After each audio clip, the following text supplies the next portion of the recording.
तो maximum unpaired electron होने के कारण मैक्सिमम मेटालिक बॉन्डिंग होगी, मेटालिक बॉन्डिंग मैक्सिमम होने से मेल्टिंग पॉइंट मैक्सिमम हो जाते हैं। ठीक है, और इसका रीजन दे देंगे ड्यू टू, लिख दिया मैंने इसका। तो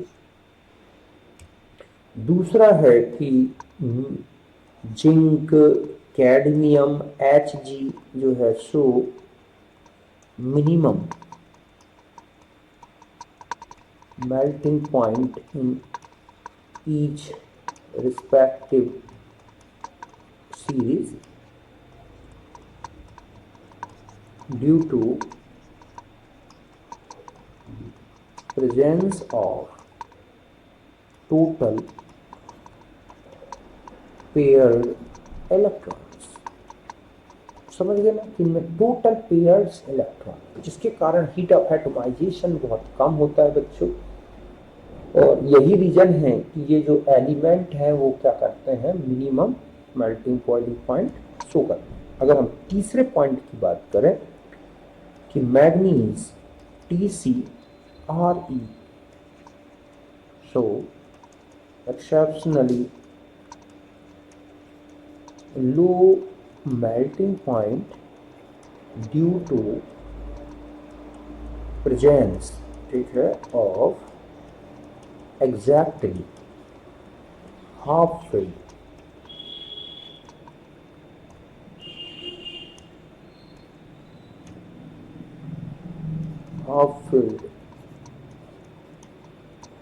symmetrical configuration, मतलब D5 जो है, ठीक है, therefore electrons of d orbitals are tightly held, ठीक है, tightly held with the nucleus and not free or delocalization means bonding।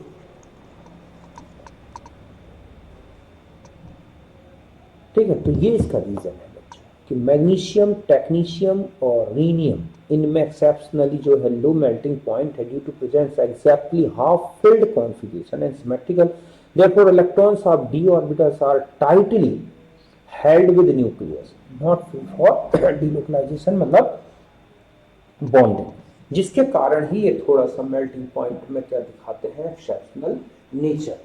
तो ये इसका रीजन है, समझ गए ना अच्छी तरह से। तो ये है। अब आता है कि इस ग्रुप में मैक्सिमम मेल्टिंग पॉइंट किसका है, तो मैं बता दूं कि इसका जो मैक्सिमम मेल्टिंग पॉइंट है बच्चों और बॉइलिंग पॉइंट वो किसका है। तो यहां पर अगर हम देखें तो मैक्सिमम है ना मेल्टिंग पॉइंट, ये तो है टंगस्टन का, और ये होता है 3414 डिग्री सेंटीग्रेड, और बॉइलिंग पॉइंट भी इसी का है टंगस्टन का, जो कि है 5555 डिग्री सेंटीग्रेड। अगर हम लोवेस्ट, ठीक है, मेल्टिंग पॉइंट की बात करें तो वो है Hg, जो कि है 3234 केल्विन। कितना है, 234 केल्विन, जो बहुत ही लो वैल्यू, मतलब एक नॉर्मल टेम्परेचर में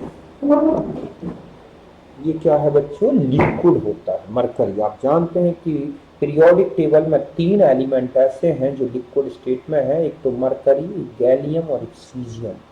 मरकरी तो हर सीजन में ही लिक्विड है, बाकी गैलियम और सीजियम केवल समर रीजन में ही लिक्विड होते हैं, क्योंकि उनके मेल्टिंग पॉइंट रूम टेम्परेचर थोड़ा ज्यादा है। तो इस तरह से यहाँ पर हमने देखा मेल्टिंग और बॉइलिंग पॉइंट इनके। तो ध्यान रखें कि इनमें सबसे ज्यादा मेल्टिंग बॉइलिंग पॉइंट का ऑर्डर इन 2-3 एलिमेंट के बीच में पूछ लिया जाता है, जैसे कि वेनेडियम, क्रोमियम, मैग्नीज, आयरन और कोबाल्ट। इनको अच्छे से याद कर लो बच्चों, इनका ऑर्डर क्या है। तो अगर आप इनमें ऑर्डर देखें गोल वालों में, तो सबसे ज्यादा आपको दिख रहा है क्रोमियम, फिर है वेनेडियम, है ना, फिर है आयरन, फिर है कोबाल्ट और फिर मैग्नीज। ये ऑर्डर काफ़ी इम्पोर्टेंट है, इसको तो रख लेना है।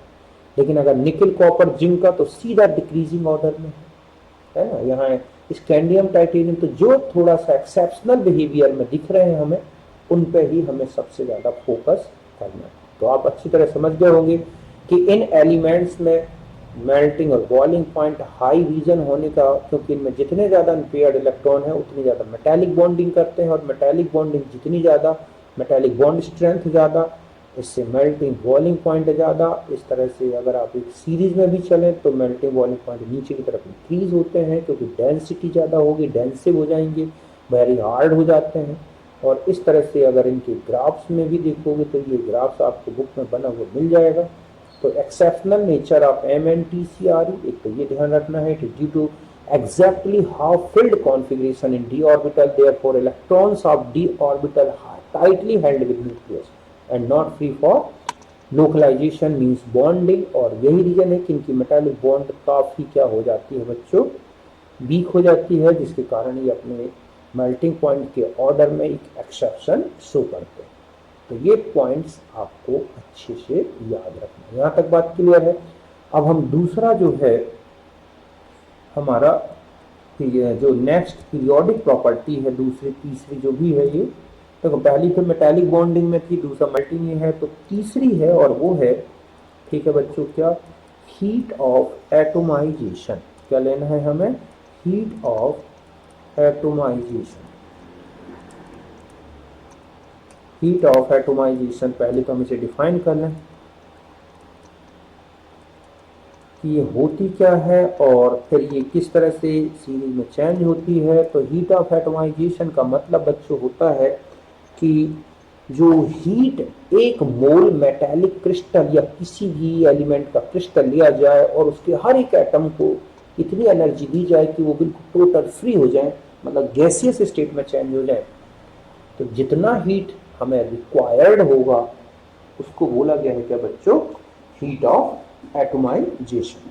ठीक है, तो यहां पर पहले डिफाइन कर दो, मतलब होता है कि heat required for conversion of 1 mole crystal into its gaseous atom is called heat of atomization। समझ गए बच्चों कि एक मोल कोई भी मेटल का क्रिस्टल लिया जाए और उसे किस में चेंज किया जाए, टोटली उसके गैसियस एटम में। तो जितनी हीट की जरूरत है हमें, हम उसे ही क्या बोलते हैं बच्चों, हीट ऑफ एटोमाइजेशन। बात क्लियर है कि हीट ऑफ एटोमाइजेशन होता क्या है कि एक मोल किसी भी मेटल, तो यहां पर अगर हम मेटल की बात करें तो अगर डी ब्लॉक के एलिमेंट, तो यहाँ सारे मेटल्स हैं, तो हम यहाँ मेटल्स की हीट ऑफ एटमाइजेशन लिखेंगे। तो heat required to conversion of 1 mole crystal into its gaseous atom is called heat of atomisation. ठीक है, इट इज डिपेंड्स अपॉन, ठीक है, नंबर ऑफ अनपेयर्ड इलेक्ट्रॉन। ठीक है बच्चों, ये है unpaired electrons, metallic bond strength,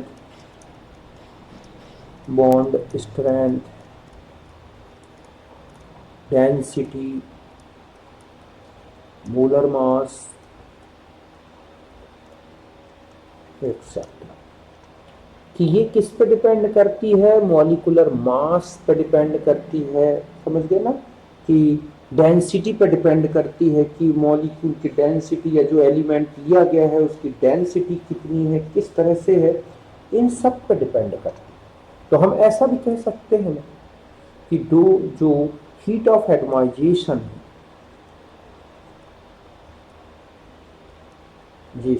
है ना, directly proportional to the melting point, और ठीक है, या नंबर ऑफ अनपेयर्ड इलेक्ट्रॉन्स।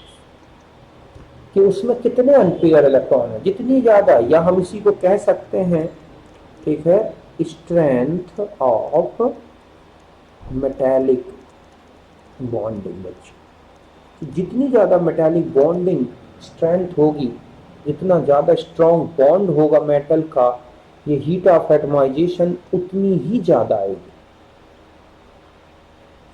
ठीक है, जैसे कि एग्जांपल से समझें हम कि इस तरह से लिख सकते हैं कि ये है स्कैंडियम, ठीक है, सॉलिड है, इसका 1 मोल लिया जाए और हीट दी जाए 3 to 6 किलो जूल पर मोल में लगती है ये, तो ये चेंज हो जाएगा स्कैंडियम गैस।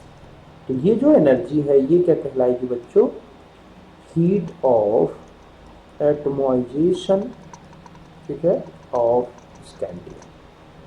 इस तरह से अगर आप एक सीरीज की बात करें तो डेल्टा एच ए इंक्रीजेस होती है विद इंक्रीज, ठीक है, डी एन अनपेयर्ड इलेक्ट्रॉन। बिल्कुल इसका वेरिएशन लगभग वैसा ही दिखता है जैसा कि मेल्टिंग पॉइंट में दिखता है। और अगर आप एक सीरीज में, ये कहां की तरफ चल रहे हैं हम, लेफ्ट टू राइट, लेकिन अगर आप देखेंगे तो फर्स्ट सीरीज से ज्यादा सेकेंड सीरीज में, और सेकेंड से ज्यादा कहां होता है, थर्ड सीरीज। ये जो है डेल्टा एच ए इंक्रीज होता है सीरीज बाय सीरीज, क्योंकि जैसे जैसे आप सीरीज में नीचे की तरफ चलते हैं तो डेंसिटी बढ़ती है, और डेंसिटी बढ़ती है तो मेल्टिंग पॉइंट बढ़ते हैं, तो हीट ऑफ एटमाइजेशन बढ़ेगा। एक मोल सॉलिड को गैस में सीधा कन्वर्ट करना है। एग्जांपल से देखो, जैसे स्कैंडियम है, ये फर्स्ट सीरीज का मेंबर है और इसकी वैल्यू है 3 to 6 किलो जूल पर मोल, है ना। फिर इसी तरह से इट्रियम की बात करें तो ये है सेकेंड सीरीज में, यहाँ पर सीरीज ले रहा हूँ, तो इसकी वैल्यू है 490 किलो जूल पर मोल। देख रहे हैं कि नीचे की तरफ बढ़ रही है। अब हम आ जाते हैं कि अगर हम थर्ड सीरीज की बात करें, जैसे कि लैंथेनम है, तो 550 किलो जूल पर मोल। तो सीरीज में नीचे की तरफ ये बढ़ती जाती है, ठीक है। क्यों बढ़ती जाती है बच्चों, क्योंकि नीचे जाएंगे तो डेंसिटी बढ़ती है, मेल्टिंग बॉइलिंग पॉइंट बढ़ता है, मेटालिक बॉन्ड की स्ट्रेंथ बढ़ती है। और अगर अब एक पर्टिकुलर सीरीज में चलोगे तो पहले ही अनपेयर्ड इलेक्ट्रॉन के साथ बढ़ती जाएगी और फिर लगातार अनपेयर्ड इलेक्ट्रॉन के साथ ही क्या होती जाएगी, डिक्रीज होती जाएगी। तो मैंने यहाँ लिख दिया है नंबर ऑफ अनपेयर्ड इलेक्ट्रॉन्स, इस पर भी डिपेंड करती है। आप देखोगे कि अगर सीरीज में एक एग्जांपल में कि हाईएस्ट किसकी दिखती है, तो हाईएस्ट जो हीट ऑफ, ठीक है, एटमाइजेशन है, वो तो है वेनेडियम, जो क्रोमियम से जस्ट पहले आया है, 515 kilo joule per mole. Actually heat of atomisation एक और मैं बता दूं कि क्लोज पैकिंग पर भी डिपेंड करती है। तो बेस्ट क्लोज पैकिंग वेनेडियम में होती है, आप देखोगे उसमें HCP क्लोज पैकिंग है और इसलिए ऐसा हुआ है। अगर हम लोवेस्ट की बात करें, ठीक है, कि डेल्टा एच किसकी है लोवेस्ट, तो वो है बच्चों जिंक, जो कि 1 to 6 किलो जूल पर मोल, क्योंकि इसमें आप देखोगे बहुत ही वीक मेटालिक बॉन्डिंग होती है।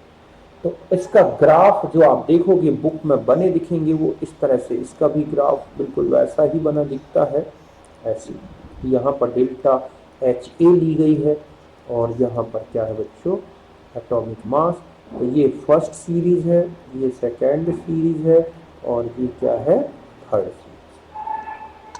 तो चूंकि ये सीधा सीधा किस पे डिपेंड करती है, ध्यान से देखें, अगर आप डेल्टा एच जो है ए, तो boiling point plus melting point in दो फैक्टर्स पे डिपेंड है। तो अगर किसी का मेल्टिंग पॉइंट कम हो और बॉइलिंग पॉइंट हाई हो तो भी ये डेल्टा एच है। तो इस वेनेडियम में ऐसा इसलिए हो गया है कि उसका मेल्टिंग पॉइंट क्रोमियम से तो कम है थोड़ा सा, लेकिन बॉइलिंग पॉइंट में थोड़ा ज्यादा है, तो इसकी हीट ऑफ एटमाइजेशन दोनों के जुड़ जाने के कारण हाई दिखती है। जिंक में दोनों ही कम है, मेल्टिंग और बॉइलिंग पॉइंट, इसलिए सबसे लोवेस्ट है। तो इस तरह से आप देखोगे कि यहाँ पर अगर हम देखें तो वेनेडियम हाईएस्ट दिखता है ना, इस तरह से। तो ये है हमारा हीट ऑफ एटमाइजेशन। फिर एक और फैक्टर ले लेते हैं, एक और प्रॉपर्टी चौथी, और वो है बच्चों क्या, डेंसिटी, डी ब्लॉक की डेंसिटी के बारे में। तो ध्यान रखें कि जो D block elements, D block जो एलिमेंट्स हैं बच्चों, elements are highly dense elements, metallic elements, due to vast close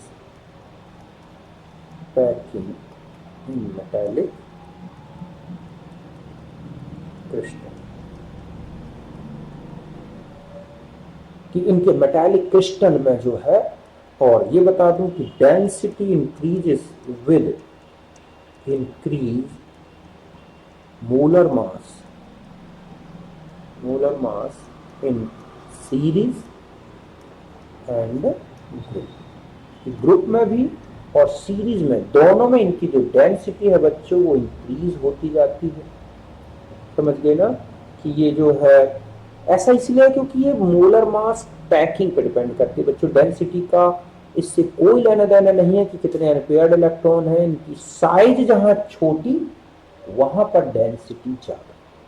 तो छोटे छोटे एटम बहुत अच्छे से क्लोजली पैक्ड होंगे तो हैवी मास हो जाएगा, एटम छोटा मास ज्यादा, तो डेंसिटी, मतलब डेंसिटी में क्या होगा कि आप जानते हैं कि ये साइज, ठीक है, यहां पर अगर हम देखें तो मोलर मास में यहां लिखा है कि अगर ये है मोलर मास और यहां क्या लेते हैं साइज, तो चाहे आप ऐसे चलें और चाहे ऐसे चलें, मोलर मास क्या हो रहा है बच्चों, इंक्रीज होता है यहां पे भी और यहां पे भी मोलर मास जो है इंक्रीज हो रहा है। और साइज की बात करें तो रिमेन्स कांस्टेंट है, दोनों में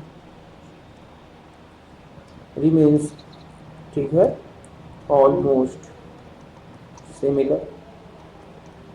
तो साइज तो बढ़ नहीं रही है, केवल क्या बढ़ रहा है बच्चों, मोलर मास, ठीक है। सिमिलर इन, अगर हम सीरीज और ग्रुप, ऑलमोस्ट सिमिलर, ठीक है, इन सीरीज और ग्रुप, जिसके कारण ही क्या है, डेंसिटी जो है ग्रुप में भी बढ़ती है इनमें और सीरीज में भी बढ़ जाती है। और अगर हम कहें कि लोवेस्ट डेंसिटी किसकी है पूरी सीरीज में, डेंसिटी इन डी ब्लॉक में, ठीक है, ब्लॉक एलिमेंट्स, तो सबसे लोवेस्ट जो डेंसिटी है बच्चों वो है किसकी, लिथियस की, क्या नाम है, स्कैंडियम, ठीक है। 3.25 के आसपास की लोवेस्ट डेंसिटी जो है उसकी है 3.45 ग्राम पर सेंटीमीटर क्यूब, जबकि ऑस्मियम की जो है वो है 22.58 ग्राम पर सेंटीमीटर क्यूब, और इरेडियम की जो है वो है 22.60 ग्राम पर सेंटीमीटर क्यूब, जो कि क्या है बच्चों, ये हाईएस्ट, इससे ज़्यादा डेंस नहीं है। ऐसा क्यों हुआ है, क्योंकि जब आप ऊपर से नीचे चलोगे ना, ये थर्ड सीरीज के मेंबर हैं बच्चों, ये कौन से हैं, थर्ड सीरीज में, तो ऊपर से नीचे चलेंगे तो साइज तो बढ़ी नहीं, लेंथिनाइट कॉन्ट्रैक्शन के कारण, है ना, सीलिंग पुअर इफेक्ट के कारण, लेकिन मास तो सीधा 18-32 गुना बढ़ गया। तो मास बढ़ा, साइज नहीं बढ़ी। तो यही मैंने लिख दिया कि मोलर मास आप देख रहे हैं, ये ग्रुप है और ये क्या है, सीरीज है, तो दोनों में जो है मोलर मास तो बढ़ रहा है लेकिन साइज में वेरिएशन ज्यादा दिखाई नहीं देता, इसके कारण ही उनकी डेंसिटी ज्यादा है और बहुत ही डेंसिव एलिमेंट है। तो सारे एलिमेंट मेटालिक नेचर के हैं, हाईली डेंसिव है, हाई मेल्टिंग वॉल्यूम पॉइंट है, बहुत ही हार्ड होते हैं। तो ये सारी प्रॉपर्टी जो है डी ब्लॉक में दिखती है, और ये सारी property due to high metallic bond strength in D block elements, then S block elements and P block elements. तो ये था हमारा कुछ मेटालिक बॉन्ड मेल्टिंग, ठीक है। अब हम जो अगला वीडियो लेंगे उसमें हम आयोनाइजेशन एनर्जी और इलेक्ट्रोड पोटेंशियल को डिस्कस करें। ठीक है बच्चों, तो मिलते हैं नेक्स्ट वीडियो में, तब तक के लिए बाय।